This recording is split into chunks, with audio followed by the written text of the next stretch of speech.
بسم الله الرحمن الرحيم. الرحمن علم القرآن، خلق الإنسان، علمه البيان. الشمس والقمر بحسبان، والنجم والشجر يسجدان. والسماء رفعها ووضع الميزان، ألا تطغوا في الميزان، وأقيموا الوزن بالقسط ولا تخسروا الميزان. والأرض وزرعها للأنام، فيها فاكهة والنخل ذات الأكمام، والحب ذو العصف والريحان. فبأي آلاء ربكما تكذبان؟ خلق الإنسان من صلصال كالفخار، وخلق الجان من مارج من نار. فبأي آلاء ربكما تكذبان؟ رب المشرقين ورب المغربين، فبأي آلاء ربكما تكذبان؟ مرج البحرين يلتقيان، بينهما برزخ لا يبغيان. فبأي آلاء ربكما تكذبان؟ يخرج منهما اللؤلؤ والمرجان، فبأي آلاء ربكما تكذبان؟ وله الجوار المنشآت في البحر كالأعلام، فبأي آلاء ربكما تكذبان؟ كل من عليها فان، ويبقى وجه ربك ذو الجلال والإكرام. فبأي آلاء ربكما تكذبان؟ يسأله من في السماوات والأرض، كل يوم هو في شأن.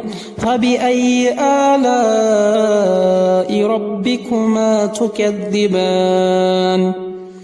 سنفرغ لكم أيها الثقلان. فبأي آلاء ربكما تكذبان؟ يا معشر الجن والإنس إن استطعتم أن تنفذوا من أقطار السماوات والأرض فانفذوا، لا تنفذون إلا بسلطان. فبأي آلاء ربكما تكذبان؟ يرسل عليكما شواظ من نار ونحاس فلا تنتصران. فبأي آلاء ربكما تكذبان؟ فإذا انشقت السماء فكانت وردة كالدهان. فبأي آلاء ربكما تكذبان؟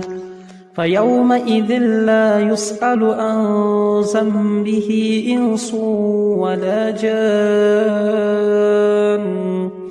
فبأي آلاء ربكما تكذبان؟ يعرف المجرمون بسيماهم فيؤخذ بالنواصي والأقدام. فبأي آلاء ربكما تكذبان هذه جهنم التي يكذب بها المجرمون يطوفون بينها وبين حميم آن فبأي آلاء ربكما تكذبان ولمن خاف مقام ربه جنتان فبأي آلاء ربكما تكذبان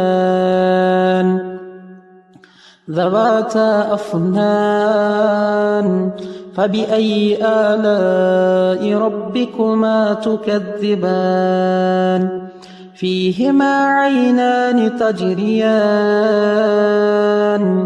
فبأي آلاء ربكما تكذبان فيهما من كل فاكهة زوجان فبأي آلاء ربكما تكذبان متكئين على فرش بطائنها من استبرق وجنى الجنتين دان فبأي آلاء ربكما تكذبان فيهن قاصرات الطرف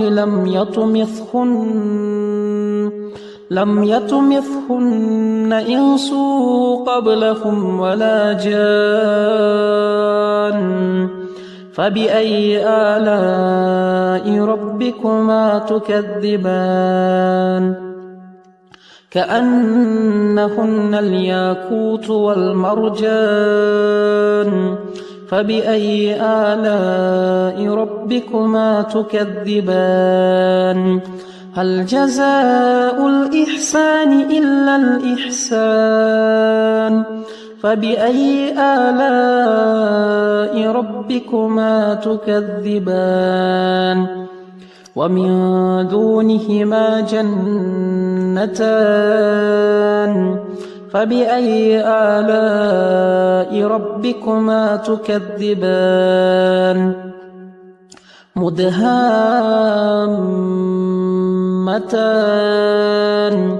فبأي آلاء ربكما تكذبان فيهما عينان نضاختان